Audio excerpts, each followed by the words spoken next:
Kjo këngë, kjo kala, ky shesh, na kujton Rapsodin, poetin popullor të njohur që i dha shpirt ansamblit folklorik Çiftelia, artistin e merituar Ded Nuel Lazari. Deda u lind në fshatin Dragushk në 7 prill 1939. Ishte vetëm 16 vjeç kur provoi veten me vargjet e para. Pasi mbaroi shkollën 7 vjeçare në fshatin e vet të lindjes, u nis për të mësuar vocrakët në zonën më të thellë të rrethit në malet e Kashmjetit. Duke qenë krijues popullor, e kuptonte në mënyrë të vetëdijshme pasurinë e madhe dhe variacionet e mëdha të folklorit të rrethit Lezhës. Deda, që në fillim do të sillte në vargjet e tija rapsodike frymëzimin dhe bukurinë e folklorit të krahinës së tij, ngjyrat e gjalla të rjet, ritmiken e pasur. Shpesh këngët e tij shkuan gojë me gojë, nga fshati në fshat, nga krahina në krahinë dhe u shpërndan në tërë Shqipërinë.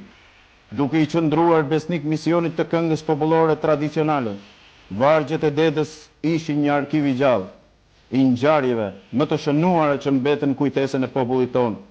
Në krijimtarinë e tij zën një vend kaq të madh, këngët kushtuar dëshmorëve, atyre që flijuan jetën për çlirimin e dheut.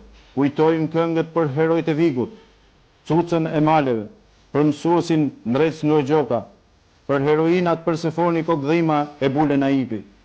Deri në çastet e fundit të jetës së tij 47 vjeçare, rapsodin e talentuar Ded Nuel Lazari do të takoje në fshatrat e Lezhës, në dasma e biseda me pleq të mençur. Ai vdiq duke lënë gruan Marien, 2 vajzat Regjinën dhe Donikën, 2 djemtë e tij sportist Viktorin dhe Arbenin. Beni mban edhe titullin e lartë mjeshtër i merituar i sportit. Tek shfleton fotografitë e Dedës, e sheh atë krah për krah me këngëtar e instrumentistë të njohur, por edhe me poet nga më të shquarit. Ata që e kanë njohur nga afër, u duket sikur e dëgjojnë përsëri tek thot qindra vargje rapsodike, vargje optimiste plot frymëzim. I tillë do të mbetet në kujtesën e njerëzve.